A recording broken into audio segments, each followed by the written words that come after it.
Hello friends, मैं हूं आपके सामने गौरव मिगलानी। इस वीडियो में जो टॉपिक हम स्टडी करने जा रहे हैं that is plugging back of profits. इसको हम रिटेन्ड अर्निंग के नेम से भी जानते हैं या रिटेन्ड प्रॉफिट के नेम से भी जानते हैं। ये टॉपिक स्टार्ट करने से पहले मैं आपको बता देता हूं कि पीछे वाली वीडियोस के अंदर हम इक्विटी शेयर्स के बारे में, प्रेफरेंस शेयर्स के बारे में, डिबेंचर्स के बारे में, उनके डिफरेंसेस बहुत अच्छे से हम स्टडी कर चुके हैं।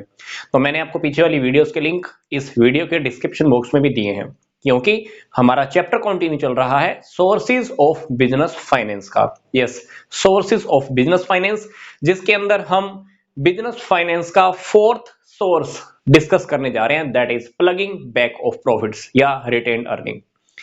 रियलिटी में क्या होता है, जब किसी कंपनी में प्रॉफिट होता है तो उस प्रॉफिट में से कंपनी क्या करती है, सबसे पहले इंटरेस्ट पे कर देती है। इंटरेस्ट पे करने के बाद कंपनी टैक्स पे करती है, देन कंपनी के पास क्या रह जाता है, प्रॉफिट रह जाता है।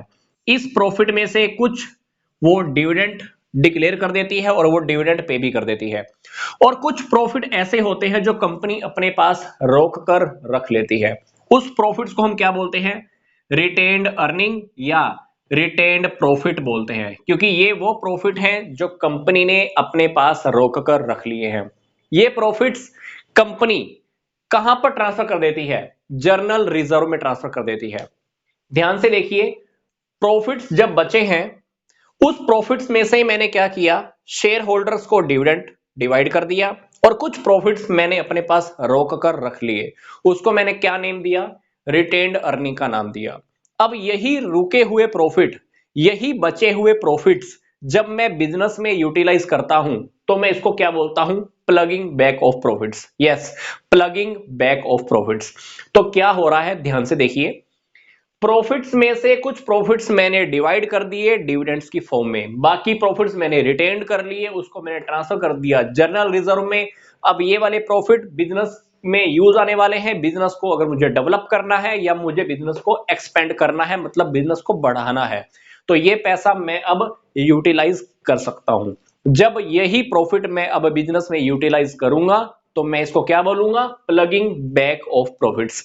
तो प्लगिंग बैक ऑफ प्रॉफिट्स को मैं सेल्फ फाइनेंसिंग भी बोलता हूं, सेल्फ फाइनेंसिंग, क्योंकि हम बाहर से तो पैसा उधार लेते ही हैं, डिवेंचर्स की फॉर्म में, पब्लिक डिपॉजिट्स की फॉर्म में, बैंक से मैंने लोन ले लिया, कुछ और जगहों से भी मैं लोन ले सकता हूं। वो तो मैंने बाहर से पैसा उधार लिया, पर मैं खुद का पैसा यूटिलाइज कर रहा हूं यहां पर, तो इसको मैं क्या बोलूंगा, self financing. Yes, self financing. अब मैंने खुद का रखा हुआ पैसा यूज करना है, तो आपको क्या लगता है इसके ऊपर आपका खर्चा होगा, नहीं होगा। क्योंकि अगर आप डिबेंचर्स इशू करते हैं, इक्विटी शेयर्स इशू करते हैं, प्रेफरेंस शेयर इशू करते हैं, तो आपके कुछ और खर्चे भी हो जाते हैं। किसी को कमीशन भी देना पड़ेगा, किसी बैंक के डॉक्यूमेंट फाइल करते हुए भी आपका खर्चा हो जाएगा। पर आप अगर खुद का पैसा यूज कर रहे हो तो ये सबसे सस्ता साधन है, आपका खर्चा इसके ऊपर नहीं होता, आपको एक्सपेंसेस नहीं करने पड़ते। ठीक है, तो अब हम बात करने जा रहे हैं कि इस टॉपिक के क्या एडवांटेजेस हैं, क्या डिसएडवांटेजेस हैं। टॉपिक बहुत सिंपल सा है, सिंपल सी बात। फर्स्ट पॉइंट देखिए, चीपेस्ट सोर्स ऑफ फाइनेंस। ये टॉपिक मैं आपको अभी बता भी रहा था कि अगर आपको इक्विटी शेयर्स इशू करने हैं, प्रेफरेंस शेयर इशू करने हैं, या पब्लिक डिपॉजिट से पैसा लेना है, डिबेंचर्स के थ्रू पैसा लेना है, तो आपको बहुत सारा खर्चा करना पड़ता है। प्रोस्पेक्टस निकालने पड़ते हैं, कंपनी की एडवर्टाइजमेंट करनी पड़ती है, देन लोग पत्नी पैसा देंगे या नहीं देंगे, तब तक हो सकता है कि आपका बहुत सारा खर्चा भी हो जाए। पर अगर हम खुद का रखा हुआ पैसा ही यूटिलाइज कर रहे हैं तो इसके ऊपर कहां खर्चा होना है। तो ये हमारा खुद का पैसा हम यूटिलाइज कर रहे हैं, खुद का पैसा ही हम यूज कर रहे हैं, तो ये सबसे सस्ता साधन है फाइनेंस का। सेकंड टॉपिक देखिए, safety from trade cycles. Trade cycles का क्या मतलब है कि बिजनेस में उतार चढ़ाव आते रहते हैं। कभी आपका बिजनेस बहुत अच्छा चल रहा है, कभी मंदी चल रही है, आपका प्रोडक्ट नहीं बिक रहा है। उस टाइम पीरियड के अंदर अगर आपको पैसे को यूज करना है तो आप खुद का रखा हुआ प्रॉफिट यूटिलाइज कर सकते हो। ठीक है, मान लीजिए आपके सामने कोई सडनली अपॉर्चुनिटी आ गई, कोई एक ऐसा अवसर आ गया कि आपको पैसे की जरूरत है, तो आप खुद का रखा हुआ प्रॉफिट यूज कर सकते हो, अपने बिजनेस को डेवलप कर सकते हो, अपने बिजनेस को एक्सपेंड कर सकते हो और उस अवसर का फायदा ले सकते हो। Stable dividend policy. अगर आपको डिविडेंड को स्टेबल रखना है, लगातार शेयर होल्डर्स को डिविडेंड देना है तो आपके पास प्रॉफिट कुछ ना कुछ रखे होने चाहिए। मान लीजिए आपने एक साल शेयर होल्डर्स को डिविडेंड अच्छा दे दिया, अगले साल भी दे दिया, तीसरे साल भी दे दिया, चौथे साल भी आपने प्रॉफिट अच्छा दे दिया उनको, पांचवें साल आप उनको डिविडेंड नहीं दे पा रहे क्योंकि कंपनी के पास प्रॉफिट नहीं है, तो आप फिफ्थ ईयर में क्या शेयर होल्डर्स को डिविडेंड दे पाओगे? नहीं दे पाओगे। पर अगर आपने पहले से प्रॉफिट्स बचा के रखे हुए थे तो आप डिविडेंड हर साल बहुत अच्छे से दे पाओगे।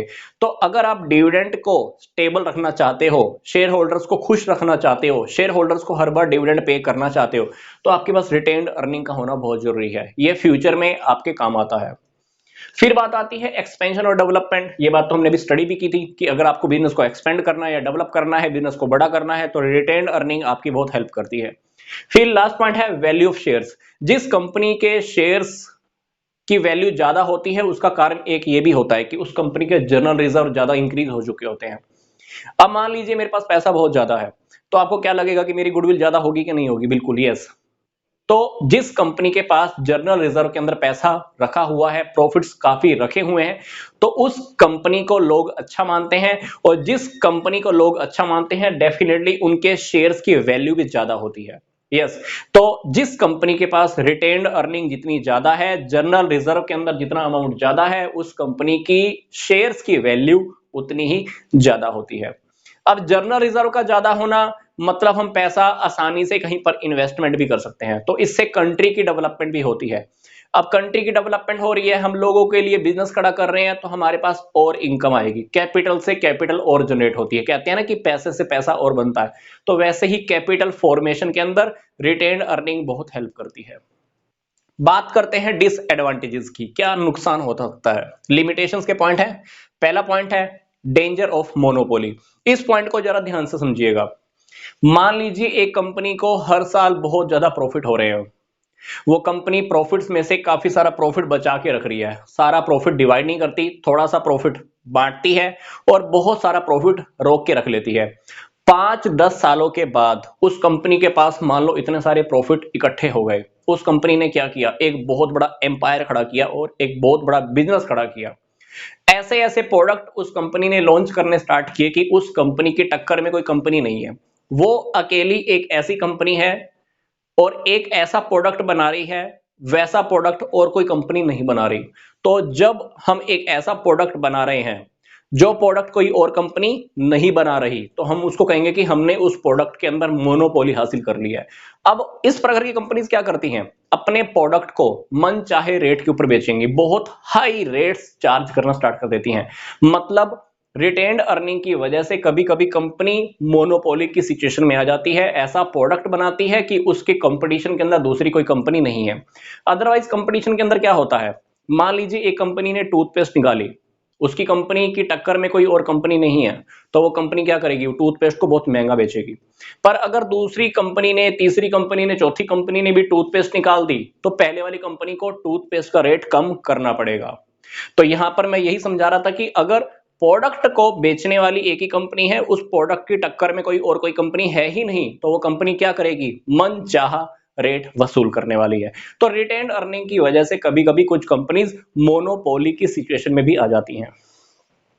सेकंड है डेंजर ऑफ ओवर कैपिटलाइजेशन। कुछ कंपनी के पास जर्नल रिजर्व के अंदर पैसा इतना ज्यादा इकट्ठा हो जाता है कि वो कंपनीज उस कैपिटल को, उस प्रॉफिट को यूटिलाइज ही नहीं कर पाती, तो इसको हम बोलते हैं ओवर कैपिटलाइजेशन। मतलब कैपिटल बहुत ज्यादा हो गई है पर उसके कंपैरिजन में हम उतना प्रॉफिट अर्न, इकट्ठा नहीं कर पा रहे।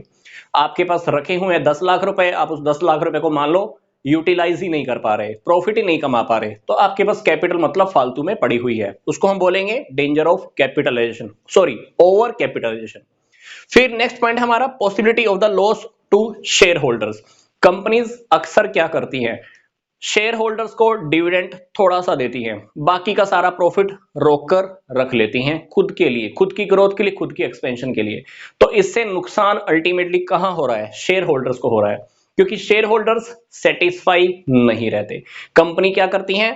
पैसा बहुत सारा रोककर रख लेती हैं शेयर होल्डर्स को जबकि थोड़ा सा ही डिविडेंड देती हैं, तो इससे शेयर होल्डर्स को सेटिस्फेक्शन नहीं होती, तो शेयर होल्डर्स को डेफिनेटली नुकसान भी होता ही है। तो ये था हमारा सिंपल सा topic plugging back of profits का, या जिसको हम रिटेन्ड अर्निंग या रिटेन्ड प्रॉफिट का टॉपिक भी कह सकते हैं। तो मैंने आपको इसी वीडियो के डिस्क्रिप्शन बॉक्स में कुछ और इंपॉर्टेंट लिंक्स भी दिए हुए हैं, आप चाहें तो देख सकते हैं। मिलूंगा मैं आपको अब नेक्स्ट वीडियो में, इस चैप्टर को हम आगे और कंटिन्यू करेंगे।